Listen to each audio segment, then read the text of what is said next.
Welcome to, hey, sorry about that. Hey everyone, welcome to today's Spotlight featuring Cheshire Academy. We're gonna start in a few seconds. Just before that, I wanna remind everyone watching that this will go live, so you can ask questions and we'll go over them at the end. Or if you're not able to stick around the entire time, you'll be able to find this later on YouTube or on Facebook, so don't worry about it. Okay, so a few seconds have passed. Without any further ado, please welcome Christine from Cheshire Academy. Hi, Alex. Happy to be with you today. Hi, Christine. How you doing? Great. Okay, so today we're going to talk about a bit of your school, but we want to go into the details that maybe students might not be able to find out if they're just Googling. So really that good stuff that they might want to always know, but also focusing a bit on what parents might want to know about as well. Absolutely. So starting off with the basics, I know you guys are located in Connecticut, but Yes. I've never been there. So what's it like? Is it like a big open space? Is it near big cities? Or what's kind of like the feel that students might expect once they arrive? Our location is actually really great, and I think that international families especially really appreciate it. We are halfway between Boston and New York. It's just 2 hours to get to either place, either by train or by car. So that's really convenient for airports, for culture, for all sorts of reasons. We're only about 20 minutes drive from New Haven, where Yale University is, so we're able to make use of that city. There's a lot of culture there. Again, museums, restaurants, shopping. We do weekend trips to New Haven. Our Model UN goes to the Yale conference. We have field trips there, so that's convenient as well. And then we're in a small town also named Cheshire. It's a small suburban town, a place where people raise families, and it's a walkable place. So within 5 minutes of campus, students can go to a supermarket, a coffee shop, a few casual restaurants, things like that. Much cozy, familiar community style place, but they have the option to go elsewhere pretty close by. Exactly. And then the campus itself is about a half square kilometer, so it's pretty big. There's trees, there's grass, nature, pond. So it's sort of the best of both worlds in that way. Yeah, I watched a few videos a few days ago, and it kind of looks like a wonderland with huge like trees and forests and stuff to lose yourself in. It looks pretty fun. Yeah.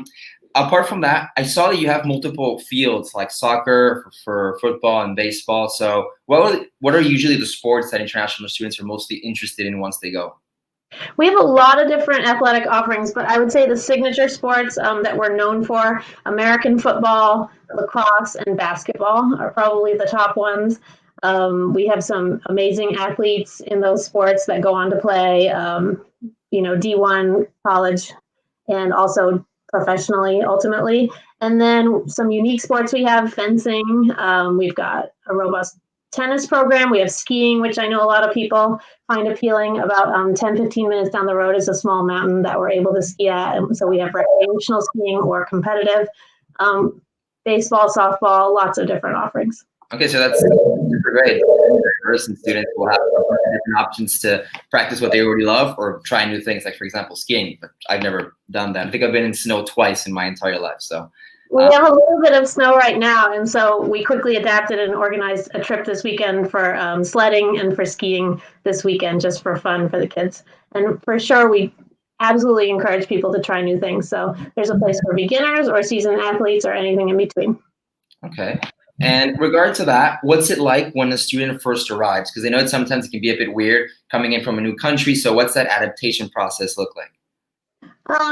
There's a lot of support for new students. So we have an international student coordinator. Her name is Corey Dykman. She lives on campus with her family. So her full-time job is just to support the international students. So before students arrive, she'll be Zooming with them, helping them with the visa process, just making sure that they feel ready and comfortable, coordinating travel plans. She arranges the airport pickups, which she does personally herself often, or has another faculty member do that.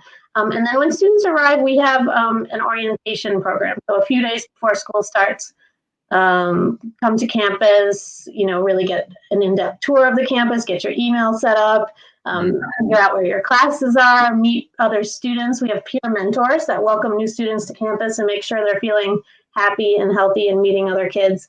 So there's a lot of support for new students when they first arrive, and it's ongoing throughout their first year. Okay, so it sounds pretty much like students are very well taken care of. So I think many parents watching will be calmer with that notion. Just a question that I know parents might be interested in knowing as well. how have you guys been doing when it comes to like COVID related? Because I know some schools might have had a harder time, but others have been doing a bit better actually. Yeah, honestly, it's been going as well as it can be. We're pleasantly surprised. We did a lot of preparation over the summertime. I mentioned before that Yale's close by, so we were able to consult with an epidemiologist from Yale who helped us make our plan to open safely. And we sort of, it's uncharted territory, so we sort of crossed our fingers and hoped that it would all fall into place, and it really did. So we were able to have most of our students on campus all fall. We did everything we always do, from playing sports, clubs, classes, everything in person, weekend activities, community service, everything. We just had to put a lot of thought into how to do it safely. So wearing masks when you're not in your dorm room, more physical space, and just really being careful about doing things the right way. But we were able to do that. So that was really exciting for us. Students were remote between our Thanksgiving holiday and the winter break, just so that students who live far away didn't have to travel far twice in a short amount of time. But now everyone's back on campus again. So we're excited for the spring. We feel grateful to be together, and we hope it goes as well this spring as it did in the fall. Yeah, but I think it's a great opportunity for students that might be in other countries that can't go out, depending on the restrictions and where they're at locally, to actually be able to take that opportunity to go somewhere else that they will be able to, have friends, hang out, which I think many of them are missing. We have had some students transferring in this January for that reason, because where they were maybe wasn't going as well as they had hoped. So we did welcome some new students to campus this January, which is exciting. And you mentioned dorm. I would imagine students have to sometimes share rooms, or is it, how is that set up? In normal years, it's mostly doubles. So most students would have one roommate. This year, almost everyone is in a single because some of our students from Asia were not able to arrive due to travel restrictions because of COVID. So most of the students are in a single this year. In a normal year, and hopefully we'll be back to this by the fall, it's mostly doubles. Some upperclassmen have singles. And there's 5 dorms on our campus, 3 for boys and 2 for girls. Yeah. Is it true that the experience of a student that actually, does kind of like this boarding style of high school, it actually does help them be more prepared when it comes to actually moving on to college and university, to not have that extreme shock of I'm at home with my parents and now I have to do everything on my own? Yeah, definitely. I think boarding school prepares you for college in a way that almost nothing else can. What's nice is that when you arrive as a 9th grader, there's more support around the students because they are young and it's their first time away from home. And as students get older and move towards 12th grade, there's more and more freedoms and independence because they're getting ready to go out into the world on their own. Students learn to manage their time.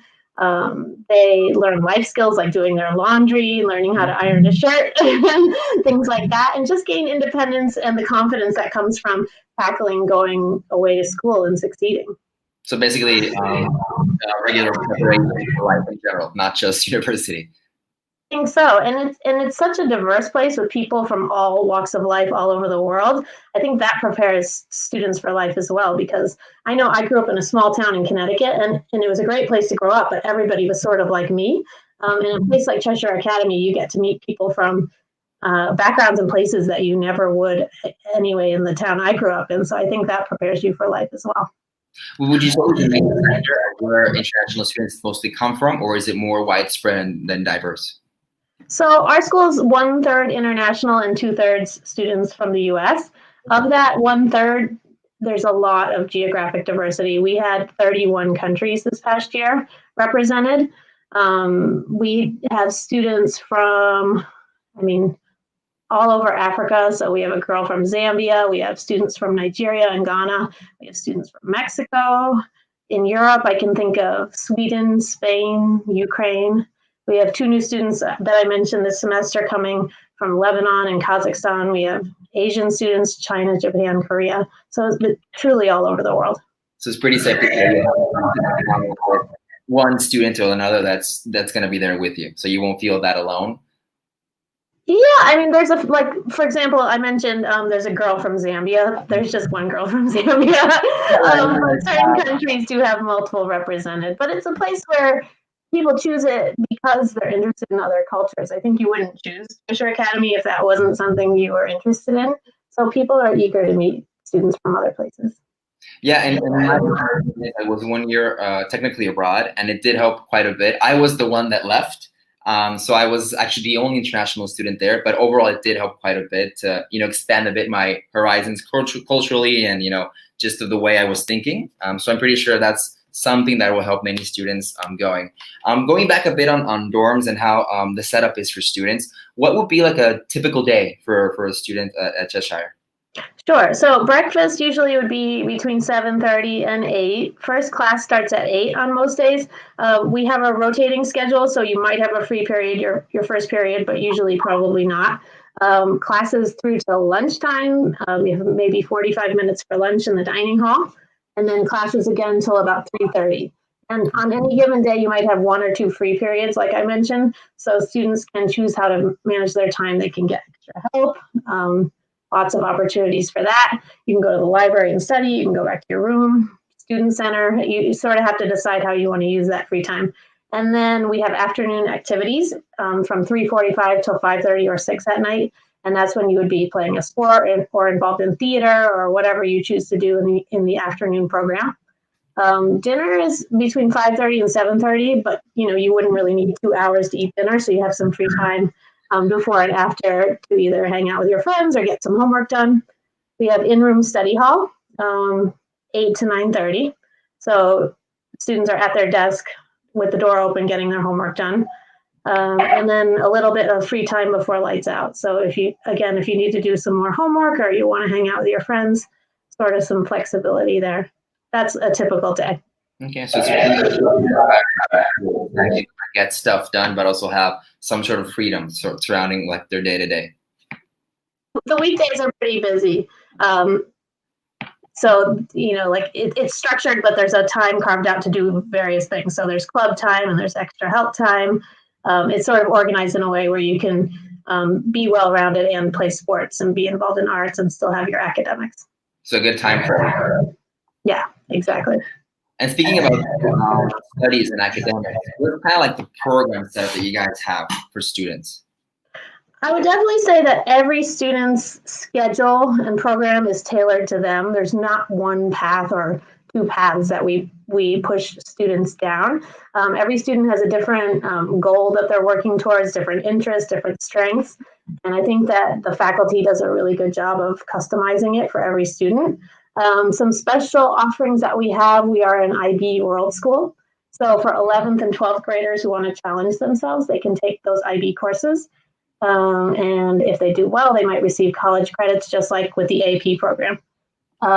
Students can take anywhere from 1 IB class to all IB classes and anything in between. It just depends on the level of challenge that they want to take on and whether they want to take electives. And like I said, it's customized for every student. Okay. So because you guys are IB school, what would be some of the requirements that students might need to be able to attend? Requirements to be a part of the IB program? Yeah, and requirements to be a part of the IB program and requirements just to actually go to the school, like specific GPA or something like that, or nothing at all? It's really case by case. I think that we have a wide range of students at our school. I think that's something that's actually interesting about it. We were sort of talking about diversity from an international standpoint a little bit ago, but I think we have diversity of interests as well. So like I was saying, we have incredible athletes who will go on to play in the NFL or professionally. And then we've got people who are amazing at math, who our math club is incredible. Then you've got theater students who are really gifted in theater and artists who go on to art universities. So I don't think and that's why we look at applications holistically and individually. We don't really have set GPAs or things like that. Okay. And I know, going back a bit on the IB program itself, I know many people watching, students and parents, might have heard of it before. Some might be completely aware. But what are the actual benefits of the program for those students further on in their lives? So we really like IB because not only is it challenging, and colleges and universities know that you've pushed yourself if they see it on your transcript, it really emphasizes critical thinking. So it's not about memorizing and then taking one exam at the end of the year. It's more about understanding the material and then being able to articulate your viewpoints on it and be able to back up that viewpoint. So there's an emphasis on writing skills. I think no matter what career path you go down, to be an excellent writer is incredibly valuable. And critical thinking, of course, in a modern economy where memorization doesn't really serve us anymore. We all have a phone where we can look up the answer to a question. And the ability to think critically, to form an opinion, to articulate it, to consider viewpoints, we think that's really valuable. And those are the things that IB really emphasizes. It's also more of a global curriculum. It's less from an American viewpoint. It was developed by the diplomatic community in Europe years ago. And one other thing we really like about it is that it emphasizes how topics inform each other. So you're not just studying science and then studying math and then studying history. The program talks about how they intersect with each other. Okay, so helping one material go with another and making it have more sense and more value to the students in the end. Mm-hmm. Yeah, and real world application. Yeah, and help you understand everything in a better balanced way. Exactly. One question that I know parents always want to know is what would be the average cost per year for a student, and are there any scholarship opportunities for these students? Sure. So for a boarding student, for tuition and everything included, it's $63,600 for the year plus a small international student fee. We do have need-based financial aid. So families would fill out financial documentation, and the service that we partner with would say what it feels the family can afford to contribute towards that. And if we are able to meet that need, we certainly will. And then there are also small merit scholarships. So usually under $10,000 or under for a particular academic, athletic, or artistic talent.